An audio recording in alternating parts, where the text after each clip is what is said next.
What would you do if the subsoil was very compacted? The first reflex is often to recover the compaction by force. In other words, mechanical machinery. But would that be the right thing to do? Are there other alternative techniques available? In this video, we look for answers to these questions. First of all, let's define what is soil compaction. In this model, you have learned that soil compaction is the compression of the soil due to external pressure under often too wet conditions. For instance, by driving on the fields with agricultural machines. We need to make a distinction between the compaction of the topsoil and the subsoil. In this video, we mainly discussed the recovery of compacted subsoil, the layer between 30 and 60 centimeters below the surface, as this is a big challenge. The topsoil can recover from compaction more easily, for instance by the influence of weather or by shallow tillage. When we look at the subsoil compaction, it's important to realize that its effect can last a very long time.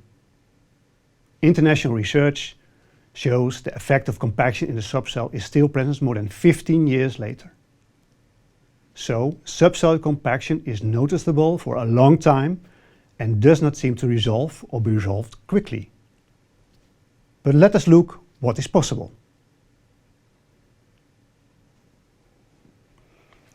Basically, there are three methods to recover the subsoil. First, natural processes, such as shrinking and swelling of clay. Second, biological methods, such as deep-rooting crops. And finally, subsoiling, such as deep ploughing. Letting nature do its work seems ideal, also because the costs seem low. But how does it work? Soils are subject to various weather influences, such as drying and wetting, freezing and thawing. For example, when soils with a high clay content dry out, strong cracking occurs. If the cracks penetrate to a greater depth, it has been shown that this can partly eliminate subsoil compaction. However, in sandy and silty or lightly loamy soils, crack formation is hardly present. Freezing and thawing are also capable of improving the structure of the soil. But how does it work for the subsoil?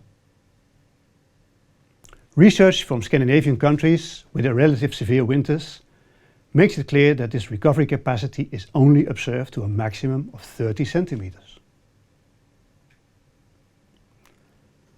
Another method to let nature do its work is with biological methods.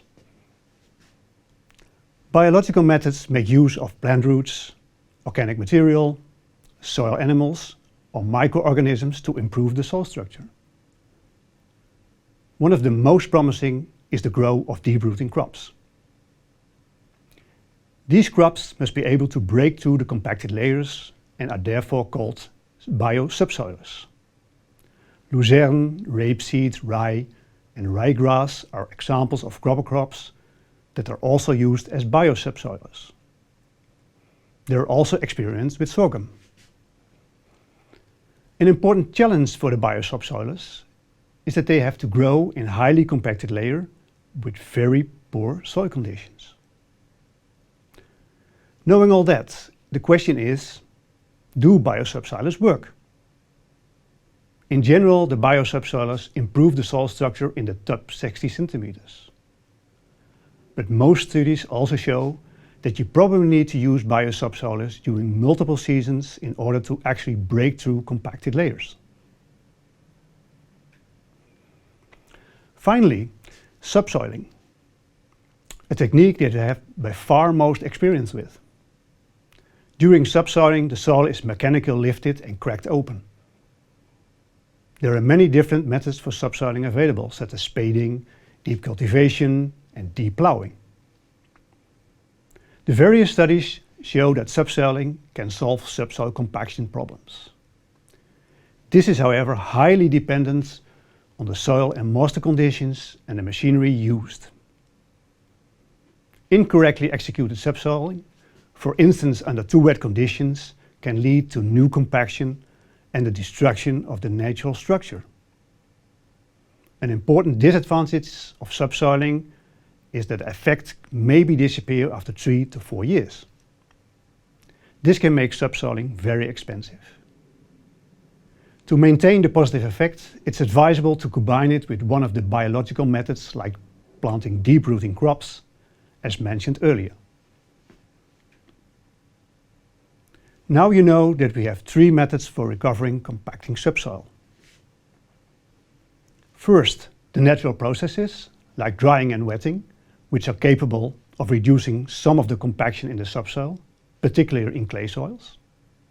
Second, the biological methods, like deep-rooting crops, which are certainly promising and also cost-effective when properly integrated in the crop plan. And finally, the subsoilers, like deep ploughing, which seems effective, but there is a strong doubt about the long-term effects on the soil structure. Most experts have a preferences for natural-based solutions, such as deep-rooting crops and drying and wetting of soils. This is because they are relatively cheap and do not run the risk of causing additional compaction. The disadvantage is that these solutions are still under development. 2 final remarks for the end of this video. First, take your time. There are no quick wins. Soil compaction occurs over a period of years, so solving it also requires several years. In that period, you can work on improving and maintaining the soil structure. Secondly, it's important not to let the soil compact again. Prevention is always better than recovery. But now, it's up to you to decide what to do if the subsoil is very compacted.